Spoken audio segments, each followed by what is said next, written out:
This is a transmission that you have finally allowed to take place.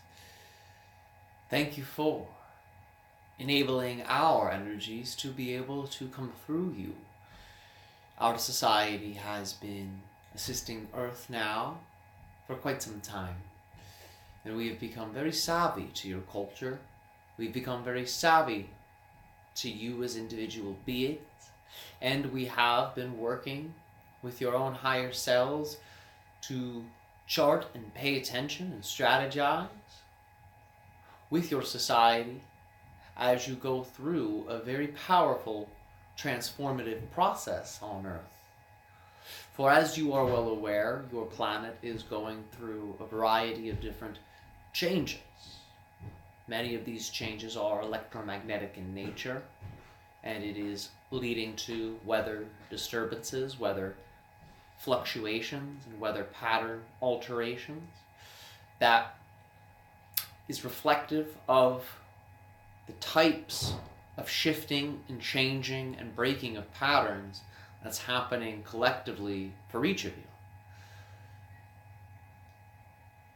So as Earth changes, it is reflective of you change, and vice versa, given that you are all extensions of the Earth itself.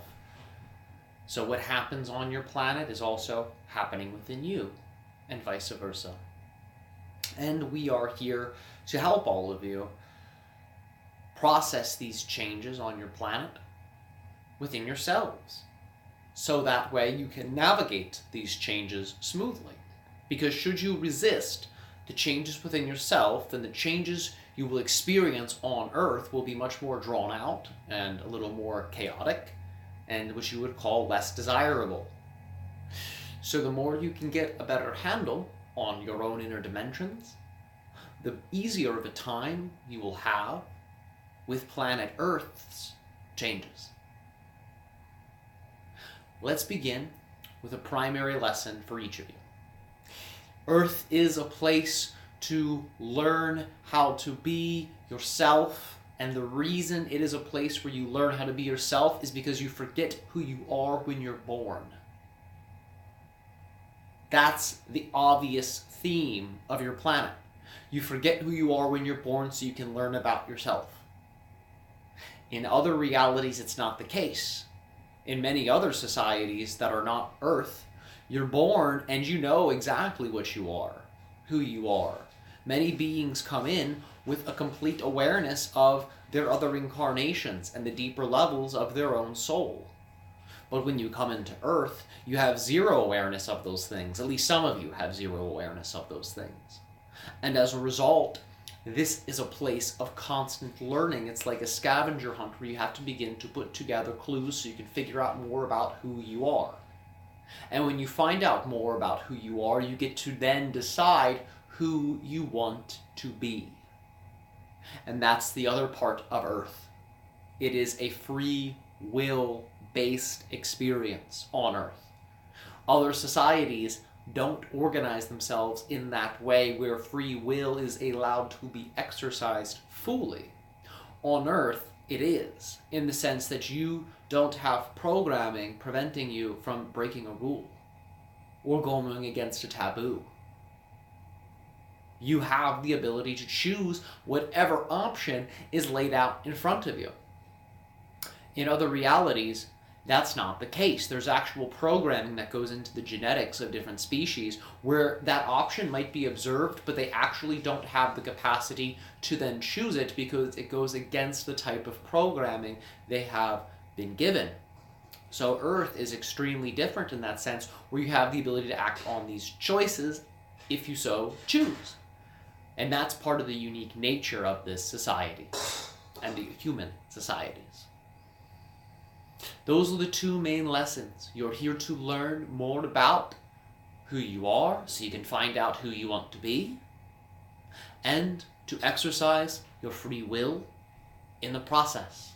And you will find that the beauty of this reality is that Earth has the ability to affect billions of other societies and other worlds. And this is because of the master level of manifestation that beings on Earth have that is coming from the free-willed nature of the experience. Because when a being is able to exercise free will, that is intertwined with the ability of manifestation. So what that means is Earth has the ability to manifest certain situations and certain realities and outcomes and experiences that are not available to other beings. Because again, there is certain limitations and restrictions placed upon them, or either they're not able to choose those choices, or they don't yet have a conception of that idea, or a perception of that idea. But on Earth, as you grow and you become more and more and more aware of your unlimited nature, you can see more of what the universe and multi-universes are and is. And as a result, you can then exercise your free will to then manifest whatever you want in these stages of universal and multi-universal existence. And as a result, you have the ability to alter the reality experience of the collective, and we don't mean collective of human here, we mean the grand collective, in a way that other incarnational beings do not.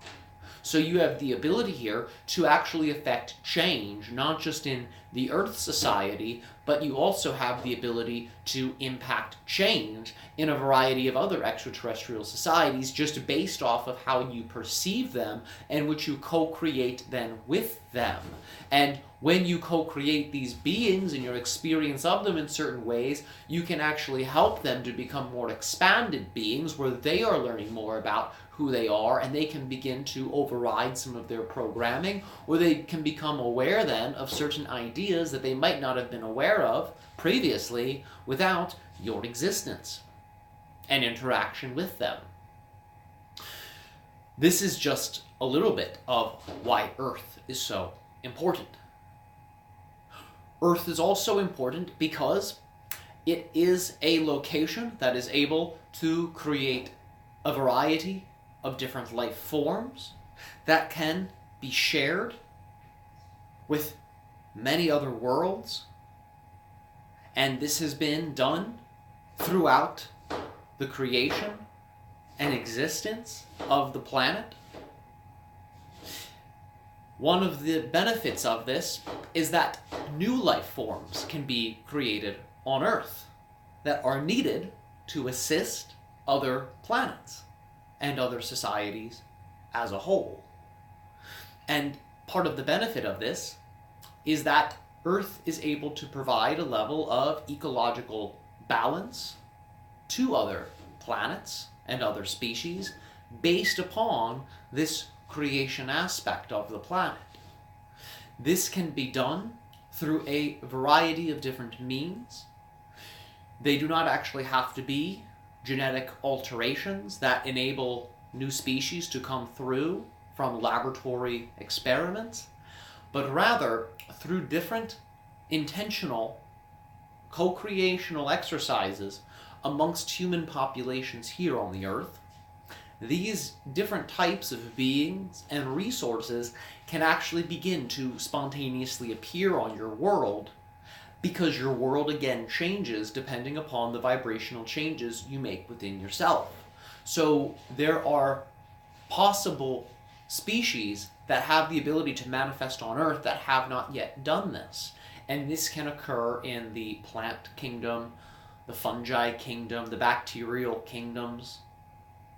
And all types of different organisms can actually be manifested. This is actually happening all the time, but many people on your world are not aware of it because many people on your world are not actually looking.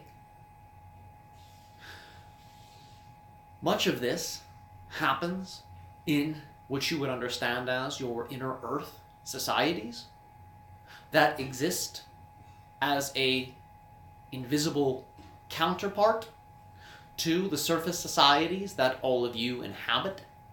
And these inner Earth societies actually are the breeding grounds for these manifestation-based organisms that teleport and come in to the Earth. This process of manifestation and birthing of new organisms is something that's done based upon the collective consciousness of both the inner Earth societies as well as your surface populations. As above, so below is the phrase. So whatever is the vibrational status on the surface of your planet will then enable different types of manifestation processes to take place within the inner Earth society settings. So the beings that are actively, consciously participating in these manifestation processes can then have more freedom and more flexibility to bring in different types of life that are then given freely or through trade to different societies off-world. Many of these beings that are manifested in have the ability to remain on Earth if they so choose, because the free will of the being is respected. This is not a type of servitude without consent.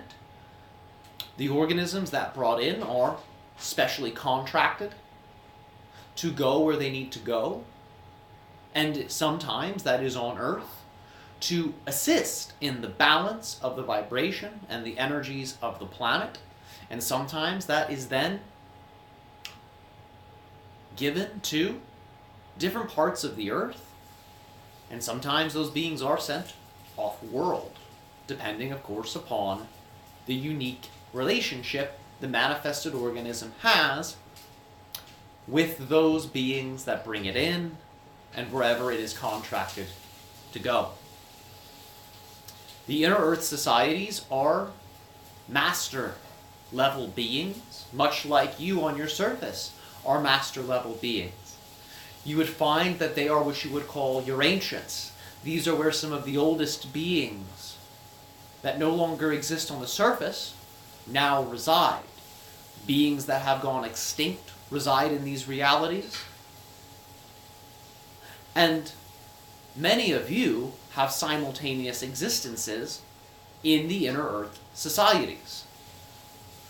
Some ancient cultures have learned to teleport into these inner Earth societies, and entire civilizations have actually left the Earth's surface to go into the subsurface and then live in a much more non-physical version of the Earth experience, because the inner Earth societies are still Earth, therefore it's still what you would call physical reality, but it's not nearly as physical, and the type of restrictions that are placed upon the surface reality are not enforced in the sub-Earth level, and this is part of the role that the beings of the inner Earth society have. They operate largely as spirit guides, you could say, but very personal spirit guides to you as an individual within your collective on the surface. The inner Earth beings affect the collective consciousness of the surface, and they work to guide and help those on the surface that share incarnations with them, and they also work to support the surface collectives in general. This is just a little bit of what these beings do, and how they are of service, and how they relate to the overall theme of planet Earth and humanity. We hope you have enjoyed this initial transmission. We will be sending in much more information to you, and we'll be providing much more education on Earth, the abilities of the Earth, and your natural abilities as a human being on the surface, and how you can now interact with your planet in a variety of different ways, and the inner Earth societies in different ways. that can assist you in your process of self-discovery and your process of understanding what it is to be a fully realized and awakened human being. Thank you.